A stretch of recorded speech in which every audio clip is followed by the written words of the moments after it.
Good evening and welcome to this special edition of Cronkite News on Arizona PBS. I'm Anna Stansfield. Thank you for joining us.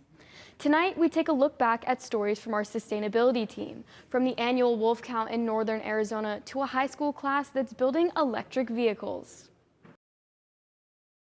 Something that always happens this time of the year, the annual count of the Mexican gray wolf population. Our team of reporters are some of the first to cover this event since COVID hit in 2020. Brianna Steele got to witness the process of saving this endangered species. Annie Barkin is on the Arizona Game and Fish team for today's capture. I'm a Mexican wolf technician with the Arizona Game and Fish Department. During our helicopter capture, depending on the day, I'm either up in the helicopter mugging or I'm on the ground as a processing lead or a processing coordinator. Her job today?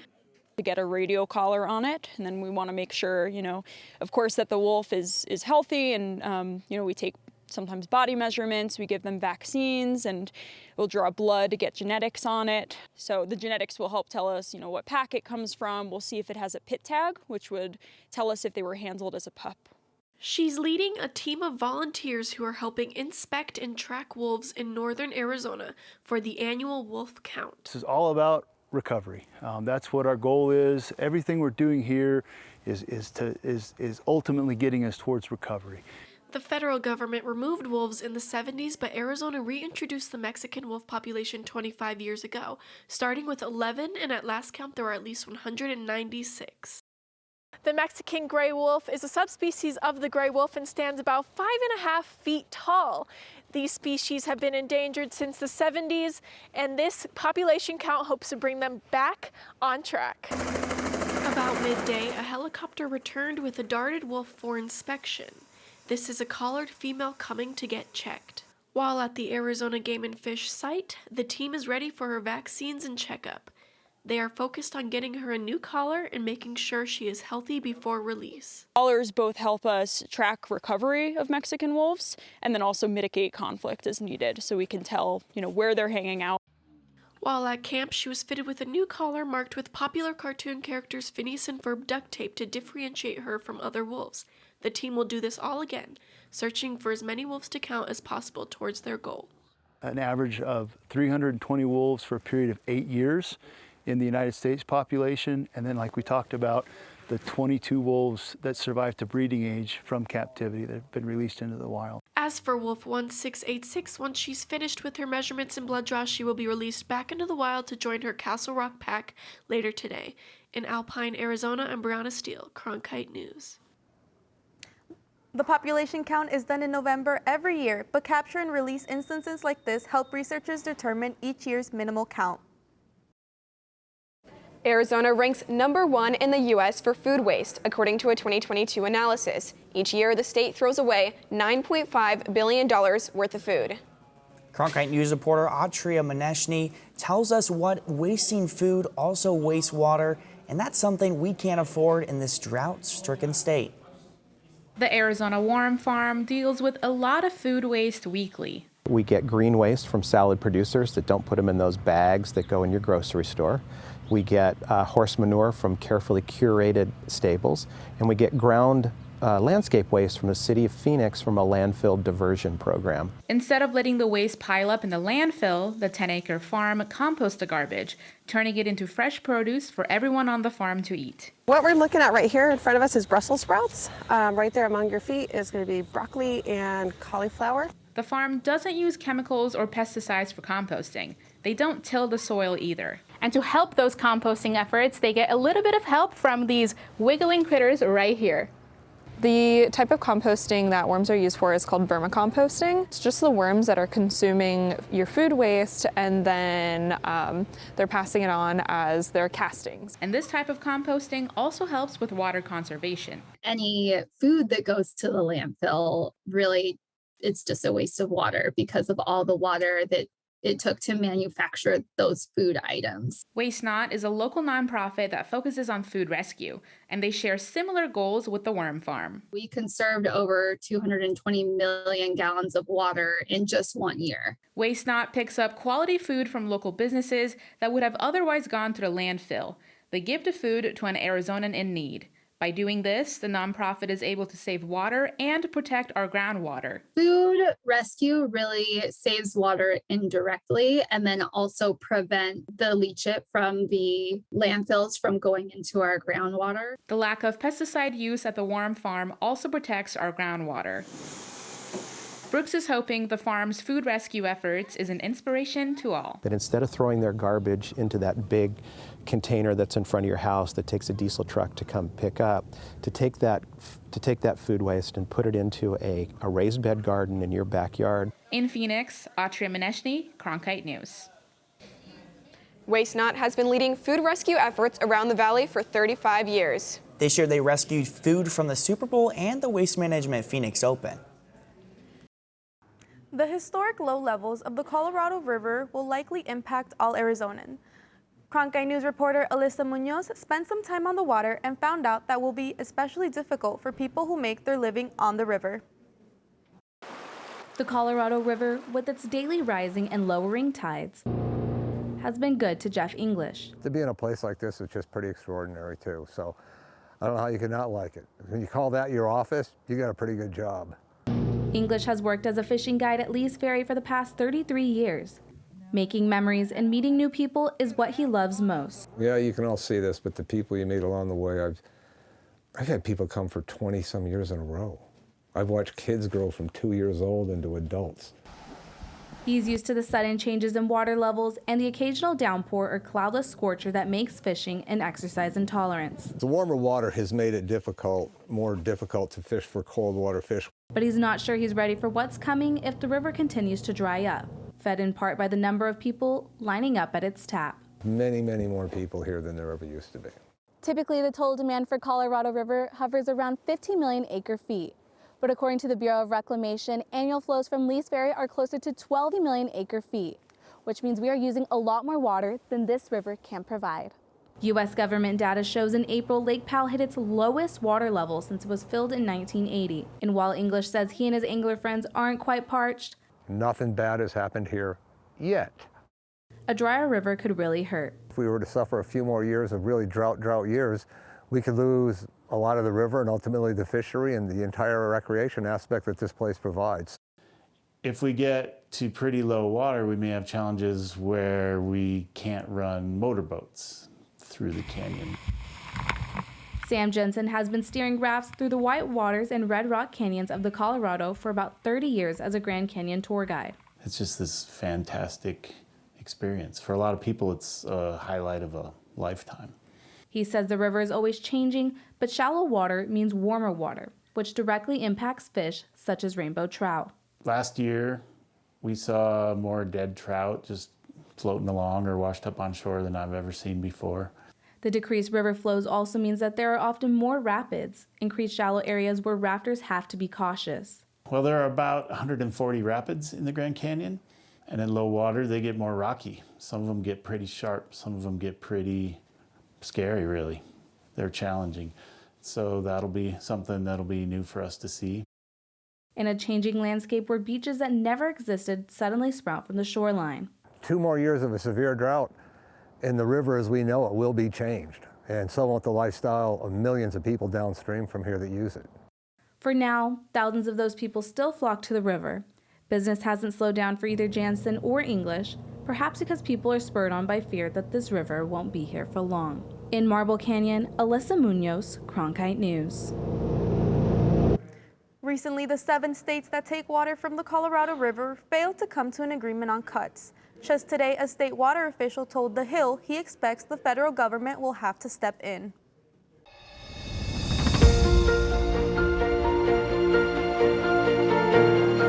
Hello, I'm Adrienne Farewell, General Manager of Arizona PBS. We've got so much going on here at the station. I'm Catherine Anaya. I'm Alberto Rios. I'm Chef Mark Tarbell. I'm Ted Simons. We want everyone to know that their Arizona connection starts right here at Arizona PBS. For over the past 60 years, Arizona PBS has told incredible stories of Arizona's distinctive people. We got to start being more vulnerable with each other. What I love most about being a Latina woman is the passion and drive that I feel. Beautiful landscapes and treasured history. We're doing something that benefits the community. Good evening and welcome to Horizonte. Welcome to Check Please Arizona. Welcome to the U.S. Senate debate. The recipient of the Emmy is Arizona PBS.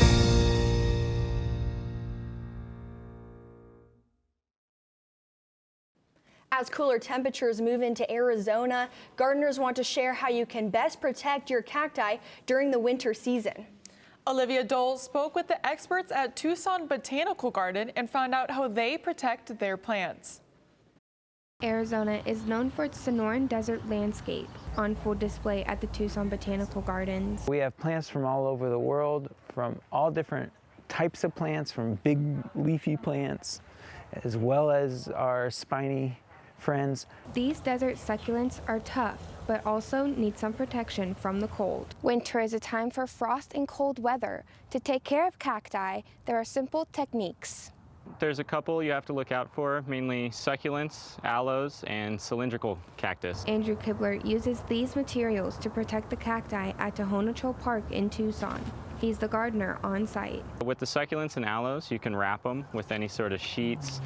They call it frost cloth. And then for a cylindrical cactus, you can use anything from nursery pots to styrofoam cups. Simple tips for frost, but that coupled with cold rain can be a bit tricky. One of our wet seasons can be the winter time. And so cacti that are sensitive to cold, if they get a rain and then a hard frost, that's like a double whammy. Caring for these desert plants is important to the Tucson Botanical Gardeners. Looking ahead to winter, there is one thing these cacti don't need. The most important thing is most cacti are dormant or semi-dormant during the winter, during the winter season, so they're not growing a lot, and so they probably need even less water. Come spring, a flower to show beauty after the winter season. In Tucson, Olivia Doles, Cronkite News. Experts suggest to cover or bring your cacti inside when temperatures reach the low 20s. That'll make sure your plants are safe. Electric vehicles are the future, and Cactus High School in Glendale is one of the first high schools in Arizona to fully implement an EV curriculum into their automotive program. Cronkite News reporter Atria Maneshi has more about this unique program and what the students have accomplished. A typical day for these high school students begins in the auto lab. Where we don't know where the wiring harness is. Some students get to work on gas cars. Others are learning how to put together an electric vehicle from scratch. Right now, we've got all of the suspension done. We've got the motor in. We're working now on the battery compartment side of it. The vehicle the students are working on comes from the company's Switch vehicles. That's for the charging unit right here. Their Switch Lab program provides schools with a build-it-yourself EV kit that students work on for the semester. Students get to work together, hands-on, building electric vehicles just like this one. Students say the building process of an EV is challenging. It's bent so it doesn't move. A success was getting the steering finally put together and working, because that took me forever. I probably put 48 hours into the steering because I couldn't get it fixed. Aiden Bratton is one of the students who gets to work on this car designed specifically for the classroom. There's obviously no doors, but you just climb in through the window basically. There's going to be a front windshield. There's going to be a hood. It's going to be powered by 2 really big batteries. The car is a 3-wheeler and fits 2 people, and while it may look simple, there's more to it. There's a lot more to the electric vehicle, like a lot more electrical things that you need for the electrical vehicle to start. And then for the gas, I think all you need is like the engine, the water pump, and all that normal stuff. To keep all these parts organized, Ramirez relies on interns like Brianna Ferguson. A lot of wires, there's a lot of small parts, and it's hard to figure out what's what exactly when you're putting everything together. They've been involved in the automotive program since freshman year and hope to go into the auto industry someday. I definitely want to work on this stuff in the future because it seems as though it's going to be a lot bigger as time goes on. That's all Ramirez wants for his students, to see them succeed. If you look around my classroom, I have names of kids that have finished off and where they went to a trade school, they went to the military. I have a girl that's nuclear engineer, 4-year auto student in the Navy. So I want them to do something, and then I've done my job. In Glendale, Atria Maneshny, Cronkite News. Not only do students get certified in electric vehicles, this program also helps them get certified in standard gas vehicles as well. One of the largest producers of electricity in the U.S. is located in one of Arizona's smallest communities. Reporter Alexia Stanbridge is in the studio to tell us more about who helps keep your lights on.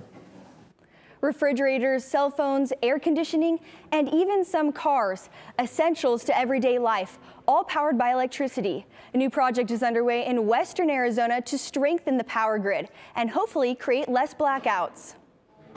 This is Tonopah, an unincorporated community on the west side of Maricopa County, where electricity is their forte.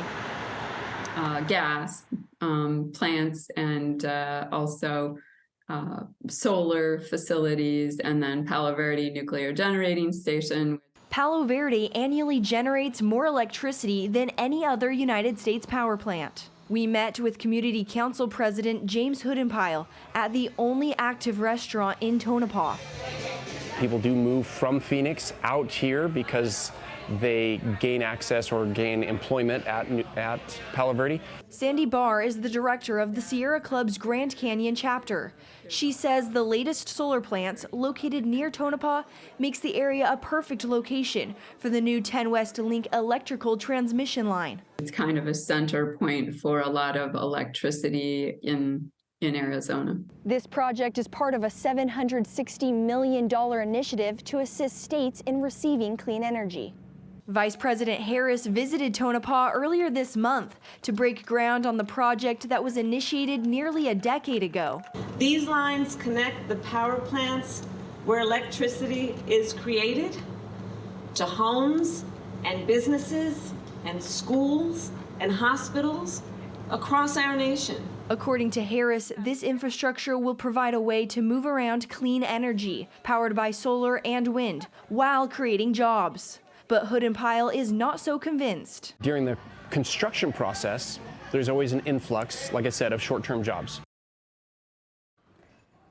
Vice President Harris says there will be good-paying jobs like lineman opportunities. The line will travel 125 miles between California and Tonopah here in Arizona, following Interstate 10 to minimize the impact on the environment. In the newsroom, Alexia Stanbridge, Cronkite News. Safety is always a concern when it comes to large gatherings, and with the Super Bowl just a few days away, law enforcement officials are prepared to keep fans secure. But safety preparations aren't always happening on the ground. Cronkite News reporter Atria Maneshny tells us of one federal agency took to the sky ahead of the big game to make sure our environment is safe. If you were in Glendale or around Super Bowl event spots a couple weeks ago, you might have noticed helicopters like these flying as low as 150 feet. This video was taken a few years back in Las Vegas by a team from the U.S. Department of Energy's National Nuclear Security Administration. Basically, this is a public health and safety flight where we're measuring and mapping just the radiological background environment. What does that mean? They're trying to get a sense of the baseline radiation in our environment ahead of the big game. The helicopters are specially equipped with radiation sensing technology housed in pods along the sides. If something happens, namely the release of some kind of radioactivity to the environment, we have that sort of like baseline measurement of what the background environment should look like. It's not unusual for them to detect a low level of radiation during their baseline flights. We're exposed to radiation every day through household items like this microwave, and we use it to heat up some leftovers. There's also some buildings in our area that could give off radiation as well. A university like ASU certainly has some radioactive sources there. Keith Holbert is a nuclear engineer and associate professor at ASU. He says that some radiation in our environment is natural, especially in our state. In Arizona, we have things like uranium, etc., and if that is in the ground at that location, then radiation levels can be higher, like granite, for instance. It might be a little hard to picture how the federal agency measures radiation. Holbert walked me through the process on the ground level. So they're traveling back and forth, and you can hear the sound there. And so they're looking for instance, is there something that might be setting the detector off as they move back and forth? The team from the Nuclear Security Administration will only come back if some abnormal radiation is detected. You know, I wouldn't say that there's any reason to be alarmed. You know, this is just another day at the office as far as we're concerned. In Phoenix, Atria Maneshny, Cronkite News. Now on Passport. What are you looking for in your life? There's an important story that needs to be told. Is it a sense of your own destiny? Choose your story. Try to help create change in some way. It's a beautiful thing. Not very many people get to see. Once you come into the neighborhood, you are a part of the family. You can be a good person or a bad person. It's your choice. Stop complaining and go actually do something. Now you can stream even more documentaries with Passport on the PBS Video app. What you get from Washington Week that you will not get anywhere else are the best and the brightest reporters from different media companies, and they're able to have a real conversation. How do you think that this, so that people understand how power and politics impact their daily lives? Friday nights at 7 on Arizona PBS. Hello, I'm Adrienne Farewell, and I'm proud to serve as General Manager of Arizona PBS. From Phoenix to the Grand Canyon, Flagstaff to Prescott, and everywhere in between, this station is the best way to remain connected to all that's going on in our beautiful state.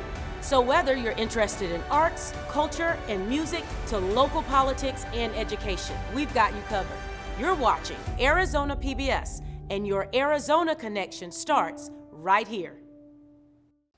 The town of Gilbert started a new initiative to help share awareness about recycling and other sustainability efforts. Reporter Olivia Doles tells us about a unique company that recently partnered with the program. When you think of recycling, you probably think about newspapers and plastic, but what about your clothes or even your undergarments? Johnny and Elaine Mitchell work out of this storage unit, packing undergarments for people who need them. When we started the company, we had talked to many organizations that said, you know, we need this. And I said, well, what about bras? Do you need bras for your ladies and girls coming into your program? Elaine's company is called the Bra Recyclers.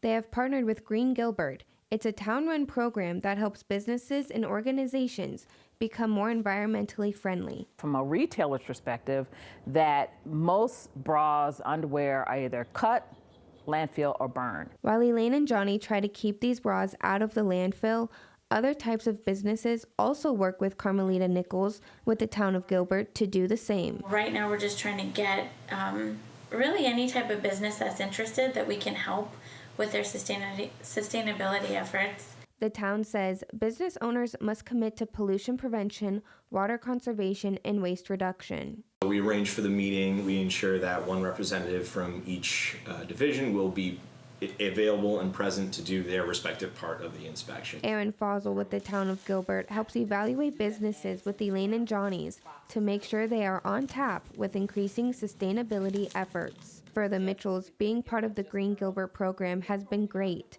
Now they hope to expand even more, just in time for the holidays. You know, many of these families, many of the women that come into the programs have families. They have a partner, they have a husband, they have sons. So we're also going to start offering boys and men's underwear. The Bra Recyclers is now one of 8 businesses in the Green Gilbert Partnership Program. While the program is still newer, the town of Gilbert says they want to expand the program by certifying more businesses. In the newsroom, Olivia Doles, Cronkite News. The term range anxiety, maybe you've heard of it, is the idea that an electric car will run out of battery before it reaches the next charging station. Jennifer Sani spoke with the people behind a plan to help ease the anxiety about how it'll work and what drivers can expect. In downtown Phoenix, charging stations like these are common, but along major highways, drivers have fewer places to charge. Soon, Arizona will install charging stations every 50 miles. ADOT will expand the network of electric vehicle charging stations on interstate highways. The state will receive $76.5 million to support these upgrades after Congress passed the bipartisan infrastructure law last year. The initial phase is going to begin in 2023, and it's going to be looking at upgrading existing charging stations. And as a part of that, we will also be looking in the future towards building new stations, but that's going to be really in 2024. Arizona Public Interest Research Group Education Fund collaborated with ADOT to study the potential impacts for Arizona drivers. Consumers that own and drive an electric vehicle stand to save thousands of dollars annually through the reduction of fuel costs and operating and maintenance costs. Both Nick and Brown agreed that the plan has been well received by the public. For one electric vehicle owner, the benefits could help the world. I'm real big on the environment, and I just love the fact that we aren't burning oil, we aren't importing oil, we aren't digging it up, we aren't spilling it all over. I can drive on the solar that comes off my own roof. It's just, to me, that's like a miracle.